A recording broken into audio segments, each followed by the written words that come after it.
direct avec vous ce soir pour vous parler des allergies saisonnières et je suis ravie de vous retrouver. Donc ce soir, pendant 30 minutes, on parle des allergies saisonnières. Donc mon but, c'est vraiment de vous aider à prévenir les allergies saisonnières. Donc on va parler d'aromathérapie, on va parler de gémothérapie bien sûr, mais on va aussi parler de plein d'autres moyens. En fait, je vais vous donner toutes les armes pour prévenir les allergies saisonnières. Donc, je voulais au départ faire la prévention et le traitement, mais vous me connaissez, j'ai toujours envie de vous donner plein de choses, plein de détails et tout. Je me suis dit, si je fais les deux, on en a pour 2 heures. Donc on va déjà aujourd'hui se focaliser sur la prévention et on fera un peu plus tard le traitement. Donc bonsoir Chantal, coucou Bénédicte. Donc un sujet qui me tient particulièrement à cœur, les allergies, parce que c'est tellement facile de pouvoir vous en prémunir que c'est vraiment important de connaître toutes ces petites astuces. Je vous ai dit une première partie maintenant sur la prévention et le traitement, dans un autre second temps on va dire, mais le second temps sera un petit peu tard puisque ce sera en juin. Donc j'ai voulu le planifier en avril, mais il y a déjà les ateliers détox et minceur qui sont prévus. D'ailleurs, il reste quelques places pour celles qui veulent encore s'inscrire à l'atelier détox, donc le 9 avril en ligne et le 16 avril en présentiel ici dans l'Hérault. N'hésitez pas encore à venir nous rejoindre. Et en mai, j'avais déjà prévu avec une distillatrice de faire un live pour qu'elle vous parle des huiles essentielles et de la distillation. Donc finalement, c'est un petit créneau qui me reste en juin pour vous parler du coup à ce moment-là du traitement des allergies saisonnières. Donc ça va être vraiment très très chouette.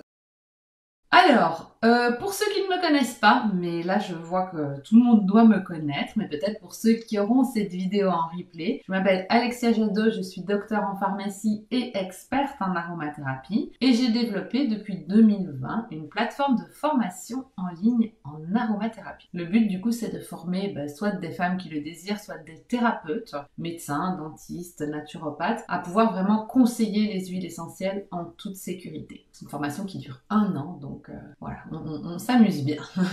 Celles qui seront là, hein, Bénédicte, Émilie, vous pourrez confirmer de ce que vous avez amusé. Et puis ce soir, surtout, je vais beaucoup vous interroger. Alors comme d'habitude, pour celles qui débutent avec les huiles essentielles, n'hésitez pas à télécharger le guide qui vous est offert. Vous trouverez le lien dans la description ici. C'est vraiment pour vous aider à utiliser les huiles essentielles en toute sécurité. Donc voilà, c'est quand vous démarrez vraiment avec les huiles essentielles.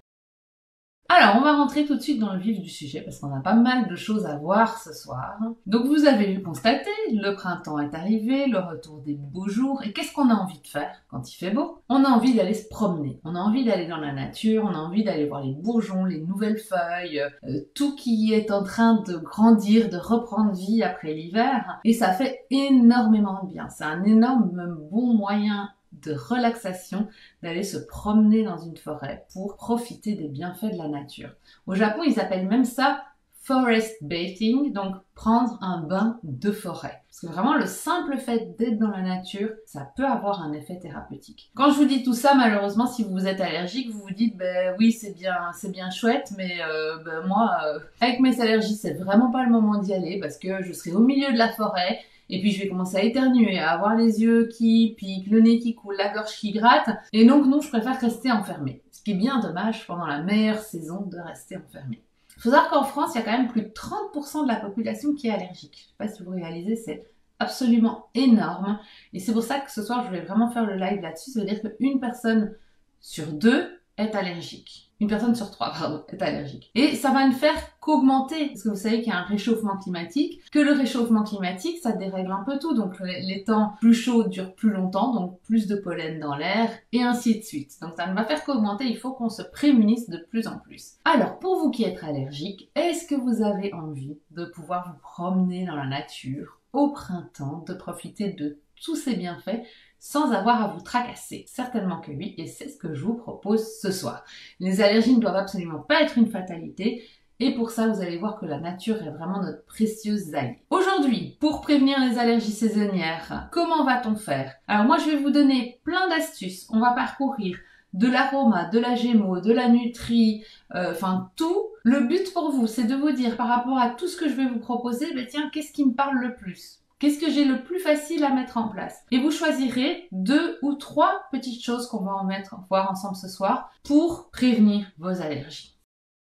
pour aller plus loin sur cette matière, il faut d'abord comprendre qu'est-ce qu'une allergie. Ça, c'est la partie un peu moins drôle, mais qui est quand même importante. L'allergie, c'est une réaction immunitaire inappropriée de notre corps. Donc, au contact d'une substance étrangère qui est normalement totalement inoffensive pour notre corps reconnaît cette substance comme un attaquant, comme quelque chose de dangereux. Et donc, il va réagir de manière excessive en activant de manière démesurée le système immunitaire. Notre corps s'emballe et l'allergie, c'est donc le rejet par le système immunitaire d'une substance qui est considérée comme étrangère par celui-ci, ou ennemie plutôt même, alors qu'en fait elle est inoffensive. Dans un premier temps, vous savez que le corps va libérer de l'histamine qui va nous donner vraiment tous ces symptômes de l'allergie, et ensuite, continuation de l'inflammation, libération de leucotriène, prostaglandine, peu importe. Le plus simple, je vous le dirais, c'est d'éviter d'être en contact avec l'allergène. Mais vous allez vous dire, c'est un petit peu compliqué quand ça concerne les allergies saisonnières et que les allergènes sont diffusés aux quatre coins de votre espace et projetés avec le vent. Donc c'est pas une solution finalement dans ce cas-là, l'éviction de l'allergène. Donc on va trouver des solutions. Alors l'allergie saisonnière, dont on va parler, elle peut être aussi appelée rhinite allergique ou polynose, et souvent vous entendrez parler de rhume des foins. Les allergies saisonnières, elles arrivent normalement du printemps jusqu'à l'automne. Mais avec ce réchauffement climatique, on a remarqué que même en hiver, il y avait déjà des allergies aussi près. Donc vous voyez, les périodes se rallongent vraiment très très fortement. Alors quelle est la cause de ces allergies? Bien sûr, le réchauffement climatique, mais pas que. La pollution augmente les allergies. La qualité nutritionnelle de nos aliments, on mange des aliments de moins en moins bonne qualité et donc qui nous protègent de moins en moins. Et c'est bien dommage d'ailleurs. Et il y a de plus en plus de patients qui souffrent d'une hyperperméabilité intestinale, qu'on appelle dysbiose. Mais du coup, si notre intestin est perméable, il efface tout et n'importe quoi. Tout et n'importe quoi se retrouve dans la circulation sanguine et on peut déclencher par exemple une réaction d'allergie. Le stress n'est pas pour rien non plus, puisque le stress peut vraiment déclencher des réactions d'allergie.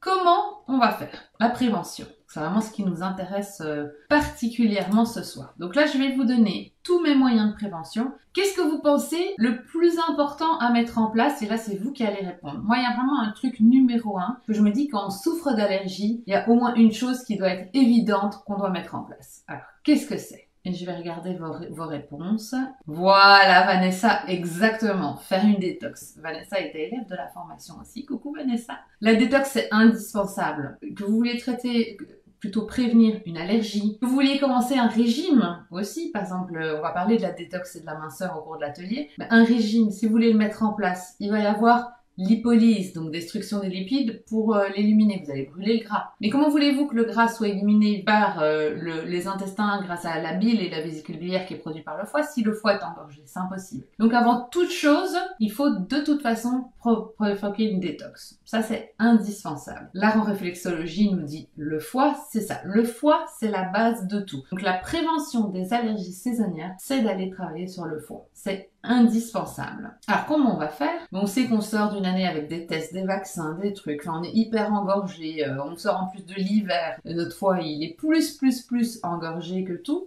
Et donc, on va aller réaliser notre cure détox. Quelle est, selon vous, l'huile essentielle phare de la détox? Donc, que ce soit d'ailleurs en aroma, en phyto, en gémeaux, il y a vraiment une plante qui est le phare de la détox. Et je vous laisse me dire laquelle c'est. Et d'ailleurs, il y a de plus en plus de médecins qui, quand ils sont face à un patient qui souffre d'une pathologie chronique, ça peut être l'asthme, ça peut être les allergies, ça peut être les maladies auto-immunes, la première chose qu'il va dire à son patient, c'est avant le traitement, on fait une détox. On met en marche le foie pour qu'il fonctionne à 100% de ses capacités. C'est vraiment la base. Vanessa qui nous donne la bonne réponse. La plante pilier centrale de la détox, c'est le romarin. D'autres personnes me disent le citron, très bien. Et là, on aborde un petit peu tout ce qu'on va aborder dans l'atelier détox du mois d'avril.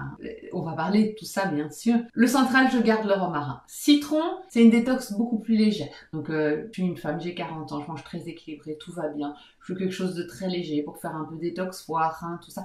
Mais c'est pas la cible principale de mon foie.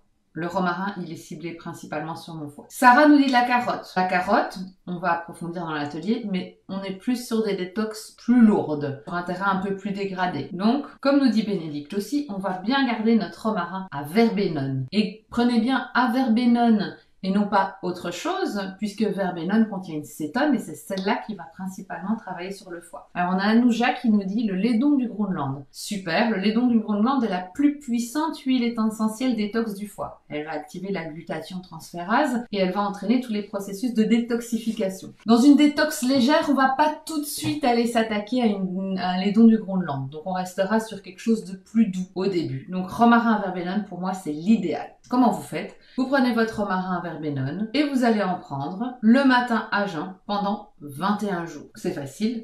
Moi je vais vous montrer, on peut faire la même chose avec le romarin. Ça c'est du citron, comme j'aime à montrer souvent.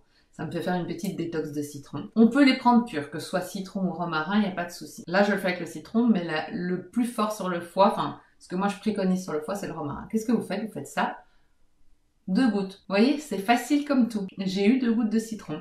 Et voilà. Et vous faites ça le matin ou le soir, puisque le jouer sur le foie, on peut le faire le soir. 2 gouttes que vous avalez comme ça pendant 21 jours. L'idéal, c'est quand même de commencer 1 mois avant la période des allergies. Maintenant, vous allez dire, il est trop tard, je suis dedans. C'est pas grave, vous faites votre détox du foie. Ça, c'est en aroma. Il y en a qui trouvent que l'aroma, c'est trop fort. Alors, vous pouvez aller sur la Gémeaux. Et sur la Gémeaux, vous prendrez aussi le bourgeon de romarin. Bourgeon de romarin qui va aussi avoir cette détox du foie, mais de manière plus légère. Et on en prend alors 5 gouttes à 15 gouttes le matin, parce que c'est plutôt un bourgeon tonifiant, le bourgeon de romarin, pendant 3 semaines. Et la cure détox est finie, d'accord? La Gémeaux, n'oubliez pas qu'il y a de l'alcool, c'est un mélange eau, alcool, glycérine. Donc ok chez tout le monde, femme enceinte y compris, puisqu'il n'y a pas plus d'alcool dans mon bourgeon quand elle prendra ses 15 gouttes, il y aura 5 gouttes d'alcool, qui représente 1 goutte d'alcool dans le sang, qui n'est pas plus que si elle mange des raisins et que par fermentation, le sucre va donner de l'alcool dans le sang. Donc il n'y a aucun problème chez l'enfant, la femme enceinte.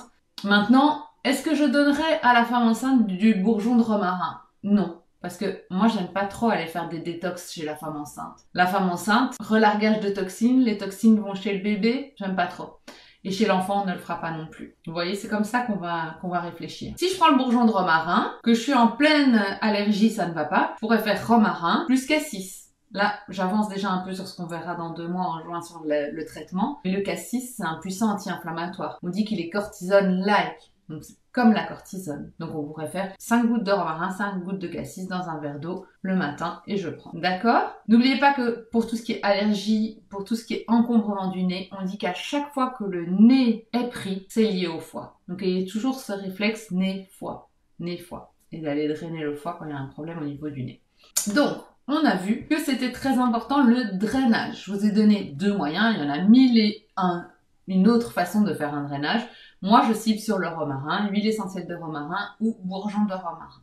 À vous de voir ce que vous préférez. Alors, Vanessa nous dit, peut-on prendre le romarin verbenone en capsule? Ce serait peut-être moins efficace car voie orale plutôt que sublinguale. Non, on peut tout à fait le prendre en capsule, si ça existe, il n'y a pas de souci, ça sera vraiment tout aussi efficace. Donc tu peux tout à fait le prendre en capsule. Je pense que c'est Nadine qui nous dit le chardon-marie, oui, en phytothérapie. Nous, moi je reste vraiment toujours sur aroma Gémeaux principalement, même si je vais vous parler d'autres choses maintenant. Séverine nous dit cure d'hydrolat de romarin aussi. Oui, très bonne idée Séverine. Les hydrolats sont exceptionnels et aussi pour les cures détox.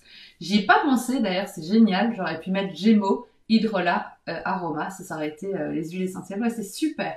Cure d'hydrolat de romarin sans problème. Yveline nous dit huile essentielle de laidon du Groenland au romarin verbenone qui est moins cher. 2 gouttes d'huile essentielle de laidon du Groenland sur un comprimé neutre, 1 fois par jour pendant 21 jours. Arrêt 1 semaine, puis on peut recommencer durant le temps des allergies saisonnières. Tout à fait. Sachant que comme je vous ai dit, le laidon du Groenland est beaucoup plus cher, plus spécifique, mais qu'il est extrêmement efficace sur les allergies saisonnières. Cathy nous dit quand utiliser l'huile essentielle de l'ivèche. La livèche, elle a un tropisme qui fait à la fois foie et rein. Donc on l'utilise à chaque fois qu'on veut faire une détox. C'est plutôt lourd la livèche, donc de détox assez sérieuse. Mais ici on veut vraiment cibler le foie. Donc laidon du Groenland ne cible que le foie et romarin ne cible que le foie. C'est pour ça que j'aime bien ceux-là.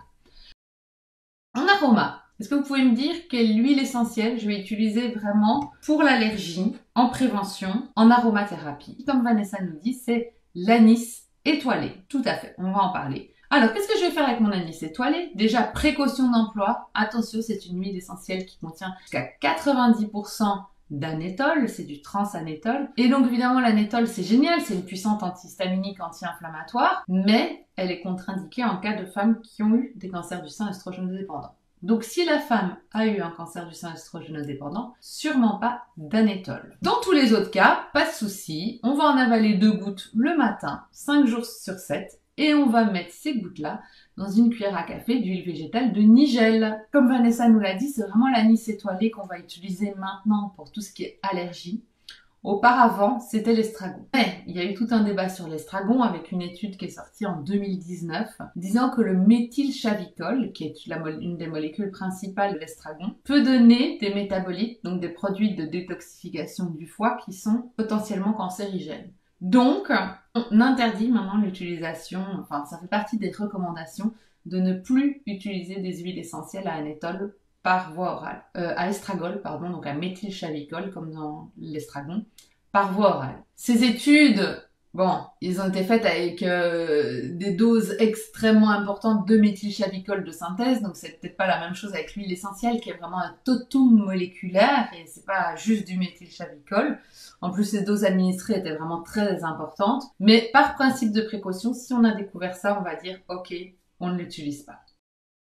Et là, je vous donne ma troisième astuce avec l'huile végétale de Nigel dont on va parler tout de suite, que vous ne connaissez peut-être pas.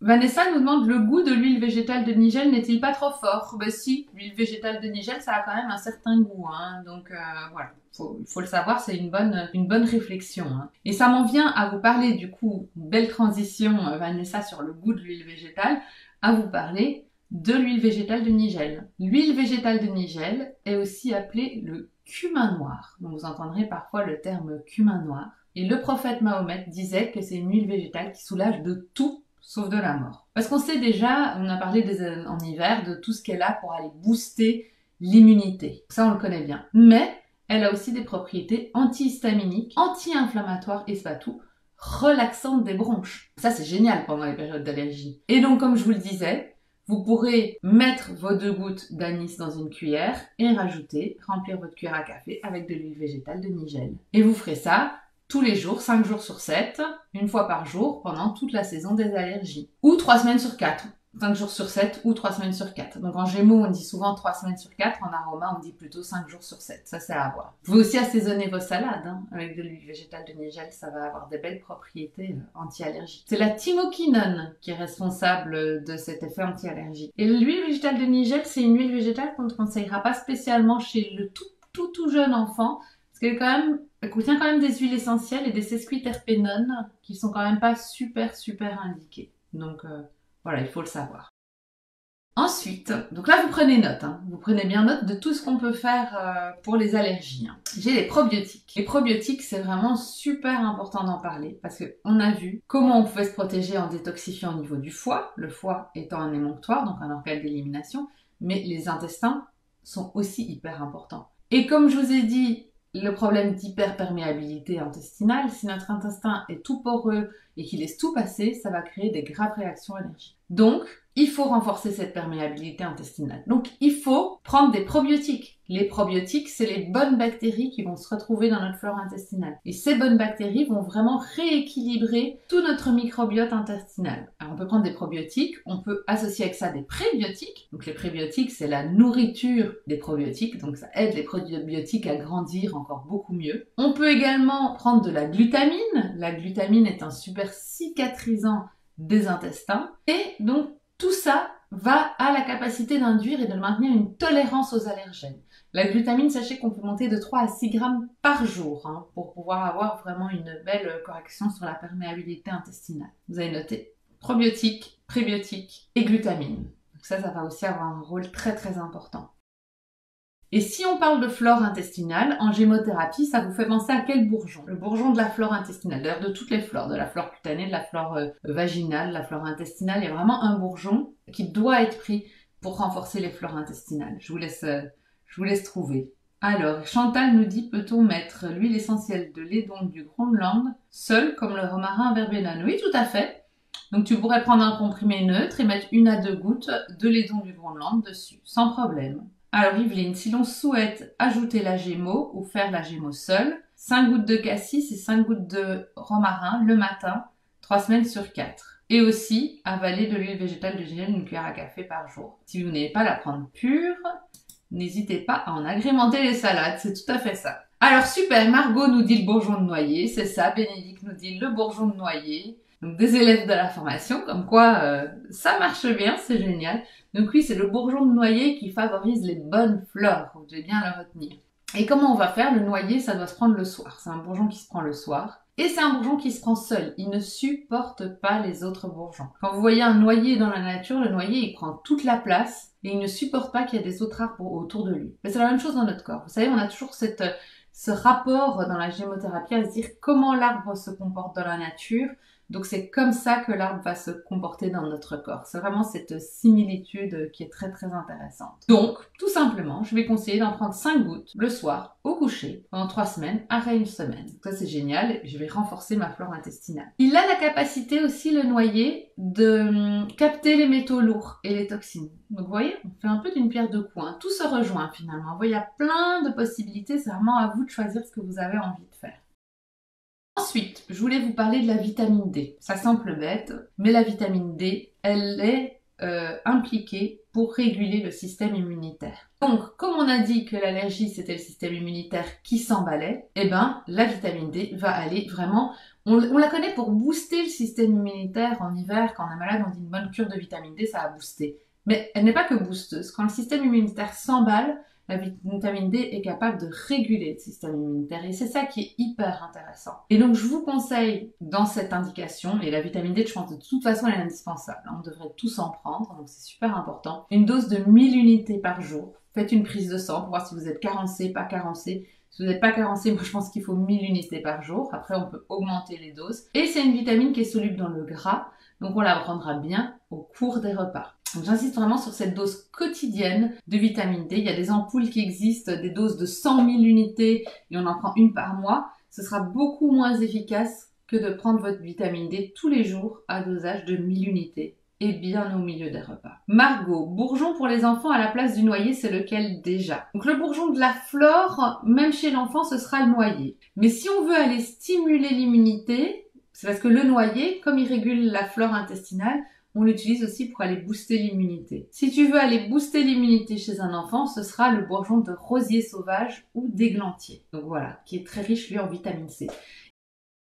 Et de nouveau, ça me fait faire le pont sur le point suivant que je voulais aborder avec vous, qui est la vitamine C. Donc on a parlé de vitamine D, mais il y a aussi la vitamine C. La vitamine C permet de déclencher une réaction antitoxique et immunorégulatrice. Donc on va aller réguler le système immunitaire. Elle agit comme un antihistaminique direct, elle est anti-inflammatoire, anti-œdémateuse de la microcirculation. Donc vous avez tout ce qu'il vous faut avec cette vitamine C. Donc ça, peut-être que vous ne le saviez pas du tout, mais c'est très très intéressant de le savoir. Donc la vitamine C, vous savez sûrement qu'elle est anti-rhume. Quand on n'est pas bien, oh je vais prendre une dose de vitamine C. Mais maintenant que vous savez qu'elle est aussi anti-rhume des foins. Donc voilà, cette vitamine D, c'est vraiment l'anti-rhume quel qu'il soit. Et d'ailleurs, on a dans des études montré que la production, que le taux de vitamine C dans le sang était inversement proportionnel à celui de l'histamine. Donc en gros, au plus vous avez de vitamine C, au moins il y a d'histamine. Donc c'est bien la preuve de sa réaction antihistaminique. On recommande dans ce cas-là 1 gramme de vitamine C par jour, plutôt le matin au petit déjeuner puisqu'elle est assez tonique. Alors je regarde les questions. Chantal, Alexia, ma question pour l'huile essentielle de laiton du Groenland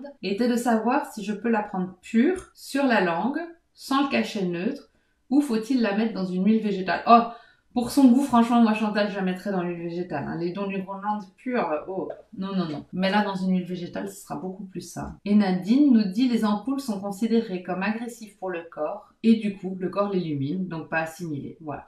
Ça, c'est une petite réflexion que je ne connaissais pas, qui est intéressante. Nadine nous parle des ampoules très fortement dosées en vitamine D, donc qui vont dans des doses de 100 000 unités. Nadine nous explique que, en plus, le corps, les considérant comme agressives, les élimine, donc en plus pas absorber. Donc à quoi est-ce que ça sert de donner des doses aussi élevées? Donc il faut vraiment, pour moi, 1000 unités. Si on n'est pas spécialement en carence, c'est bien, et plus s'il le faut, mais ça c'est dans la prise de sang.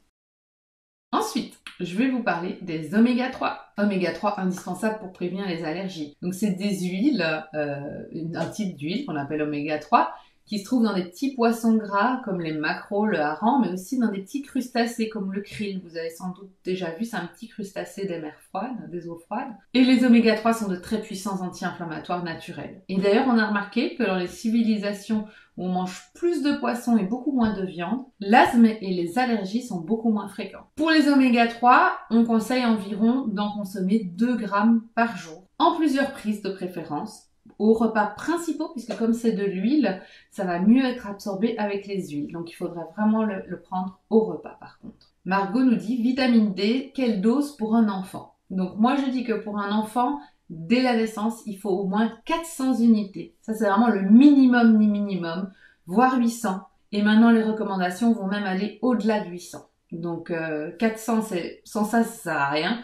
Et 800, c'est déjà pas mal. Nadine, il vaut mieux assimiler quotidiennement pour que le corps ait le temps d'enregistrer l'information pour la vitamine D. Ouais, c'est ça.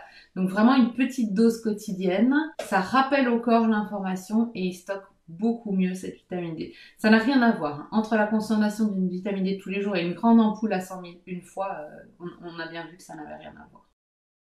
Ensuite, pour les adeptes de l'homéopathie, qu'est-ce qu'on va faire? On va prendre en prévention une dose de pollen. Vous savez que l'homéopathie, c'est traiter le mal par le mal.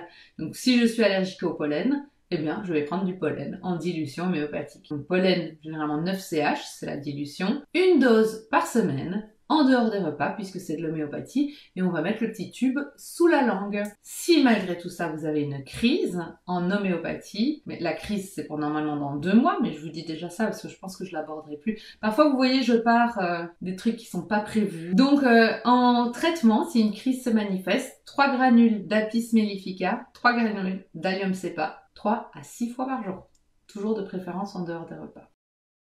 Et pour terminer, dernière chose que je voulais vous dire, c'est le magnésium. Margot qui nous demande si la Tanésie annuelle, c'est une huile essentielle, est-elle un bon antihistaminique? Oui, donc la Tanésie, on en parlera, on l'utilise pas en prévention. Par contre, vous allez voir qu'on l'utilise en traitement. Tanésie annuelle ou camomille allemande, qui est la matricaire, puisqu'elles sont toutes les deux très concentrées en chamazulène, et que le chamazulène, c'est notre antihistaminique naturel. Magnésium, pourquoi? Magnésium, on le met à toutes les sauces. Magnésium, je pense que dans toutes les pathologies, dans tout ce qu'on a, que ce soit la fatigue, le stress, l'anxiété, toutes les pathologies chroniques, il faudrait du magnésium. Pourquoi? Parce qu'il stabilise les membranes cellulaires. Et dans le cas des allergies, mais du coup, en stabilisant les membranes, normalement les membranes libèrent l'histamine, mais si c'est stabilisé, l'histamine est beaucoup moins libérée, beaucoup moins vite libérée. Donc ça retarde vraiment cette libération d'histamine.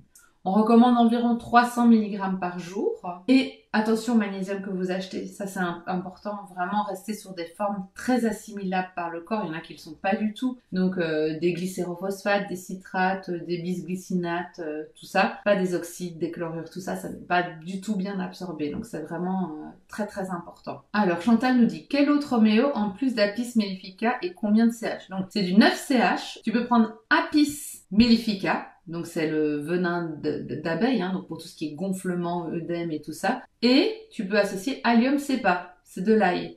L'ail, il donne quoi? Il donne les yeux qui piquent, le nez qui coule. L'homéopathie, souvenez-vous, c'est le mal par le mal. Qu'est-ce qui va traiter mes yeux qui coulent, mon nez qui pique, le nez qui coule, les yeux qui coulent, tout ça? Ben c'est l'ail. Non, je traite le mal par le mal. Voilà. Donc voilà, j'espère que vous avez bien noté tout ce que vous pouvez faire, tout ce qui est à votre disposition. Bien sûr, vous n'allez pas prendre de la vitamine C, de la vitamine D, du magnésium, de la gémo, de l'aroma, des oméga 3, des probiotiques, des prébiotiques, de la glutamine, du noyer. On est bien d'accord. Mais c'est de vous donner en fait tout ce que vous pouvez faire pour pouvoir en choisir 2 ou 3 qui vont être intéressantes pour vous. Et alors surtout n'oubliez pas, quelque chose de très très important, c'est tous les bons gestes à adopter. Dans l'émission sur France Bleu Héros, on a parlé sur les allergies, j'ai vraiment insisté là-dessus. Parce qu'en fait, on fait des bêtises, on fait attention, on fait de la prévention, on met en place tout ce que j'ai dit, et puis on fait des bêtises qui font qu'en fait, ça ne sert à rien. Et c'est quoi? C'est que quand on est à la maison, qu'on a été dehors, il faut vraiment directement rincer vos cheveux, mettre vos vêtements sur le côté. Si vous pouvez même vous débarrasser de vos vêtements dehors pour pas faire rentrer les pollens dans la maison, c'est encore mieux. Vous les mettez directement dans la machine à laver. C'est super super important. D'aérer sa maison. Aérer sa maison, on le fait pas en pleine journée, il y a trop de pollen. On aère très tôt le matin et on aère au coucher du soleil. C'est là qu'il y a le moins de pollen, donc c'est à ce moment-là qu'il faut vraiment le faire. On évite d'utiliser des produits irritants, tout ce qui est tabac, produits d'entretien, parfums, encens synthétique, hein, je parle de tous ces trucs, mais pas synthétiques, les encens qu'on brûle, ça peut déclencher plus d'allergies. Et dehors, on évite de pratiquer des activités sportives en pleine journée, en plein pollen. On va essayer de les faire plutôt le soir. On évite de tondre la pelouse, ça c'est pas possible. Et surtout quand il y a du vent, on évite de sortir parce que le vent, ça emmène les allergènes dans tous les sens et ça va vous faire encore plus d'allergies. D'accord? Donc là, le vent, vous sortez pas. Si vous pouvez que sortir, tant pis, on mettra en place tout le reste. Mais sinon, on essaye de rester chez soi. Et par contre, on essaye de sortir plutôt le soir ou après qu'il ait plu. La pluie, ça fait descendre les pollens, donc il n'y a plus de soucis. Porte des lunettes de soleil quand on sort, s'il y a beaucoup d'allergènes dehors. Et on peut même mettre un masque maintenant qu'on a l'habitude des masques. Ça va bloquer les pollens. On ne sèche toujours pas le linge à l'extérieur. Donc ça c'est super important. Je vois à la pharmacie tout le temps des gens hyper allergiques. Je leur dis vous ne faites pas sécher votre linge à l'extérieur. Ah si. Donc ils se bourrent de pollen et puis ils l'enfilent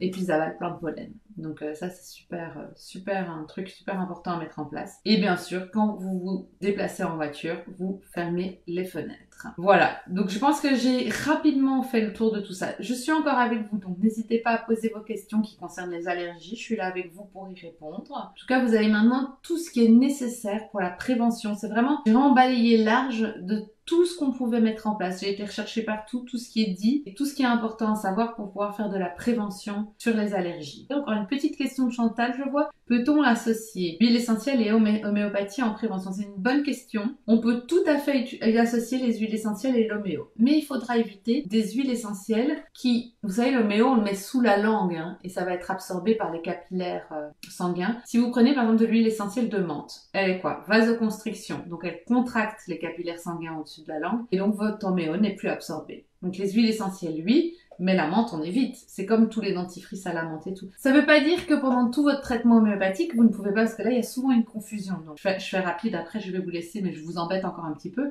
Souvent, on me dit, mais parce que je prends de l'homéopathie, je ne peux pas utiliser de dentifrice à la menthe. Non, c'est une mauvaise compréhension. En fait, c'est je ne peux pas utiliser de dentifrice à la menthe et puis prendre mes granules puisque ça aura créé une vasoconstriction et que mes granules ne seront pas bien pénétrées. Donc ça n'a rien à voir. On peut prendre un dentifrice à la menthe et 1 heure après prendre son homéo. Ou on peut prendre son homéo avant de se laver les dents et puis prendre un dentifrice à la menthe. Pas de souci. Vous voyez le principe, c'est vraiment de pas le prendre en même temps parce qu'il y a constriction et donc les huiles essentielles ne pénètrent plus bien. C'est la même chose pour le café, l'alcool, tout ça qu'on ne prendra pas en même temps. Je crois qu'on est bon. Émilie, merci beaucoup. Vanessa, merci. Alexia, bonne soirée. Je suis tellement contente d'être avec vous toutes. Ça me fait plaisir. Bon, mais voilà. Je pense qu'on est bon. Il n'y a pas de questions supplémentaires. Donc, je retrouve celles qui sont inscrites pour l'atelier le 9 en ligne et le 16 à Clapier pour le mois d'avril. Et il y a une session questions-réponses qui est prévue le premier mercredi du mois d'avril où je pourrai vous retrouver encore pour répondre à toutes vos questions. Donc on se donne rendez-vous le 5, le 9 ou le 16. Donc il y a encore tout le choix. Et pour mai, ce sera avec la distillatrice. Donc ça, ce sera super. À très vite